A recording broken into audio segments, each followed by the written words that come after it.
Some people think to get rich, you simply have to have money left at the end of the month, but this isn't true. This is just the start. Whether you're paid a little or you're paid a lot, you might still just be Jenny from the block. But don't despair, there are ways to boost your finances and increase your family's wealth status. And to do that, you need to think of money differently. Welcome to alux.com, the place where future billionaires come to get inspired.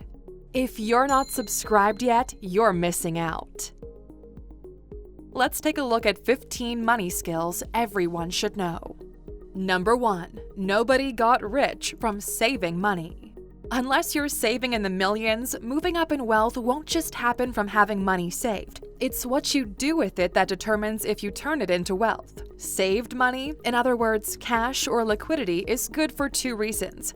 First, it acts like a safety net. If anything happens to your regular income, it's advisable to have 3 to 6 months of living expenses saved up. This will get you through until you can rally and earn again. The second value of cash is it gives you access to opportunities. If a solid investment property or business opportunity crops up, you can take it, and cash is king when negotiating a better price for yourself. Lock down the investment and begin building your wealth portfolio, but more on that later. Number 2. Wealth, savings, liabilities. Being wealthy doesn't mean how much bling you have or what car you drive. Wealth is having valuable financial assets or physical possessions, which can be converted into a form that can be used for transactions. So you're thinking, but a Maserati can be cashed out for dollar bills. But the truth is, that isn't really an asset, it's a liability. Cars cost you money in maintenance, insurance, fuel, and depreciation. But an interest-bearing investment or a property is considered an asset and leads to your wealth. Over the long term, they gain value and can be cashed out for more money than you put into it. You following? Savings are what's left after you're done paying your expenses. These can be put away to earn interest while you sleep, or can be invested to grow in value and make you profit.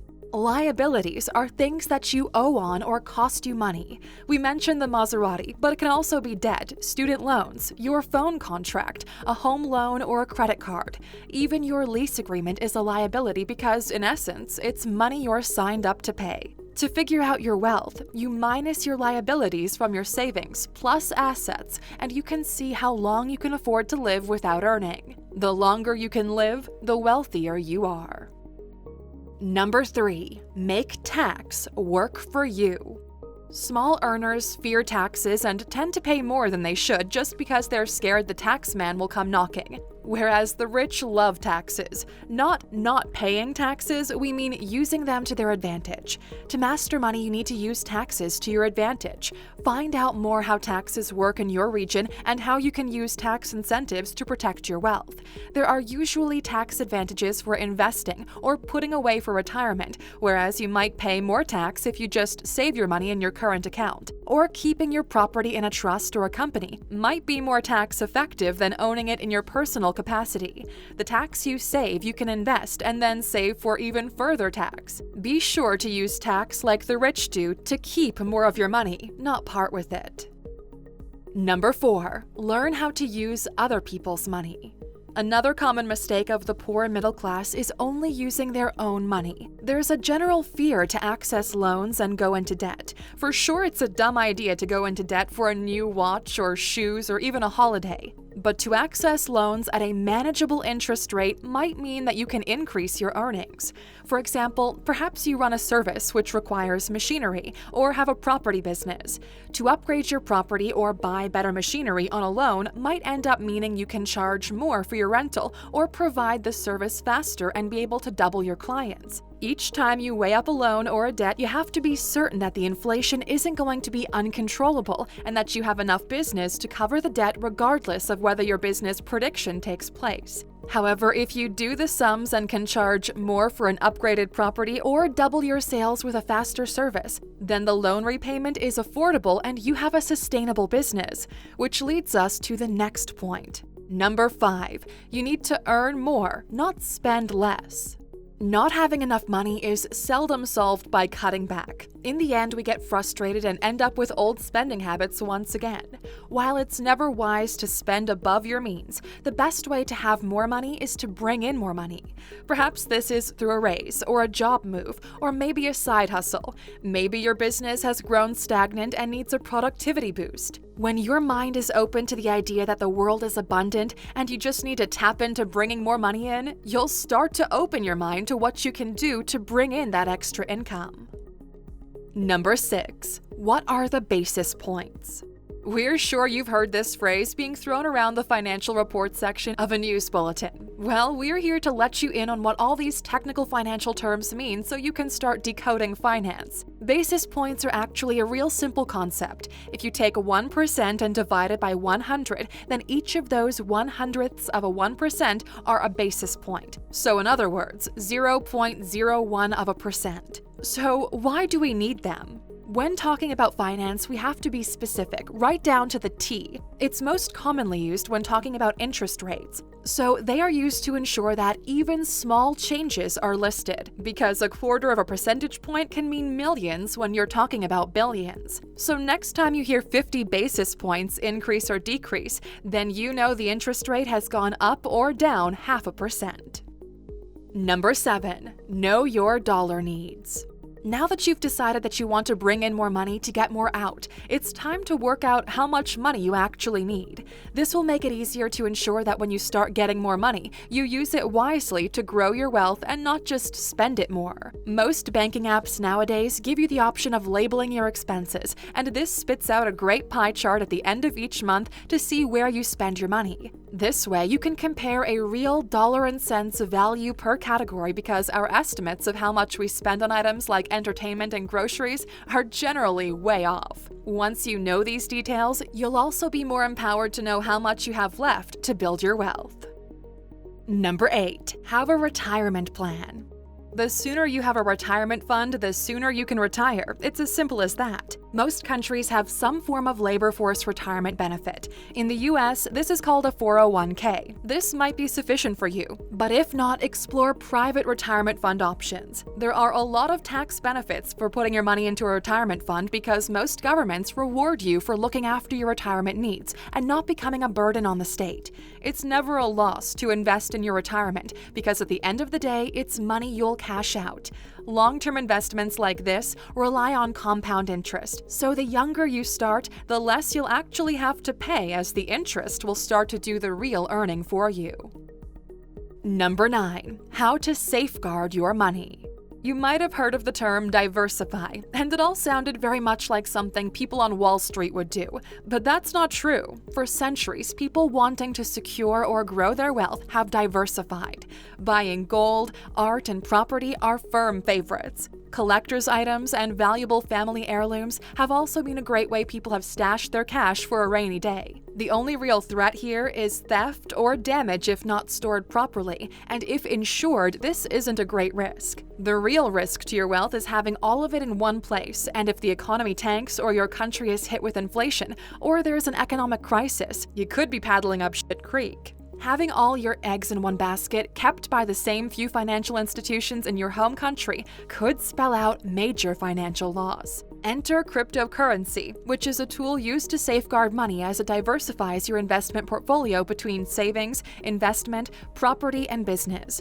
This way, you reduce the risk of everything being wiped out. And while your investments rally after a dip, you might find your property values are still increasing steadily, and your wealth is still growing overall. Number 10. Make money while you sleep.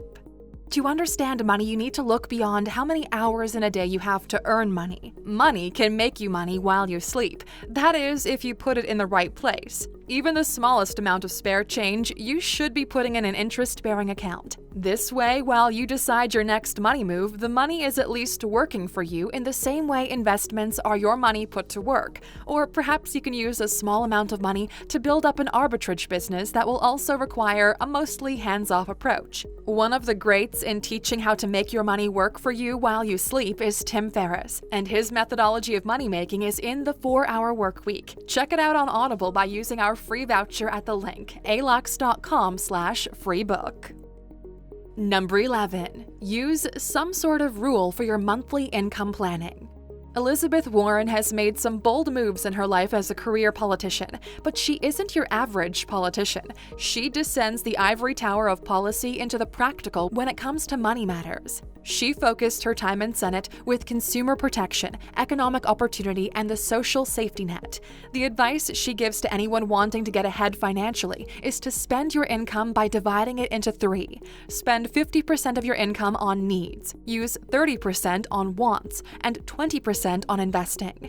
This is also known as the 50-30-20 rule and is well regarded as sound advice. Number 12. Don't make money your meaning.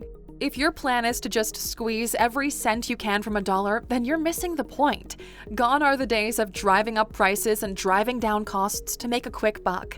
To build a sustainable income, you need to look at how you can add value to your boss, clients, or consumers. When you add undeniable and unique value, people are willing to pay you more. Naturally, this doesn't give you complete immunity to financial loss or being taken advantage of, but for the most part, looking to provide value is a far better way to build wealth than trying to make a quick buck. Next up, we're doing this a little different. Terms and conditions, the 3 words that make us all run in fear. When it comes to financial contracts, it's a good plan to read your T's and C's and to know what you're signing. It's impossible to know the unique ins and outs of every contract, but there are 3 items you should look for and understand before you sign anything. Number 13. Know what to look for in the T's and C's. Number 1. Banking fees. Paying bank fees is like going to the dentist, a necessary evil, but there are ways to pay fewer fees. Firstly, some banks offer you a no-fee bonus if you keep your account above a certain amount. Look out for this and try to maintain it. Next, if you're paying a fee per transaction, perhaps upgrading to the next type of account is worth the monthly fee if it gives you unlimited transactions for free. Also, higher packages sometimes pay for themselves with airport lounge visits, gym membership savings, and airline miles or points. Number 14. Know what to look for in the T's and C's. Number 2. Credit cards. You really can hack the credit card system if you read the T's and C's. Many credit cards offer 30 days interest-free credit. This means as long as you clear the card back to zero every 30 days, you won't pay a cent for the free transactions and the safety net of having access to a little extra cash flow if you need it. Many credit cards offer free insurance when you buy certain items on them, like free travel insurance when you book flights on your credit card. So look out for these advantages and make your credit card a savings device rather than an expensive way to access a loan. Look out for any clause on inactivity penalties and rather swipe for a small item just to avoid this if you have to. Number 15. Know what to look for in the T's and C's. Number 3. Investment fees. The main charge on an investment is the expense ratio. If you're investing in a fund with a diversified portfolio, this is most common. This is basically the money that the investor charges for managing the fund. It's a percentage of every dollar invested. So if you invest $1,000 at an expense ratio of 30 basis points, that means you'll pay 0.3% on $1,000, making it $3. It doesn't sound like a lot now, but be aware of how it adds up and try to negotiate for less. Expense ratios range from 0.05% up to 1% in extreme cases. Aluxers, what basic money skill has worked well for you in your life? We appreciate your advice and sharing your thoughts with our community in the comments. Now, since you stuck with us until the end, we know you want your bonus. Want to know the best way that anyone can leave their kids millionaires? Buy life insurance. Even if you don't have the means to invest enough to build up $1 million in your lifetime, you can still insure your life to pay out whatever you want. The healthier you are, the less you pay for health insurance, so you might get away with paying in small sums if you start today. But never forget, Aluxers, the most valuable asset you have is time. Organize your time effectively. Don't work endlessly, and make sure you enjoy your days, because that's the true value and richness in life. Thanks for watching. Leave a thumbs up and remember to subscribe for more videos every day.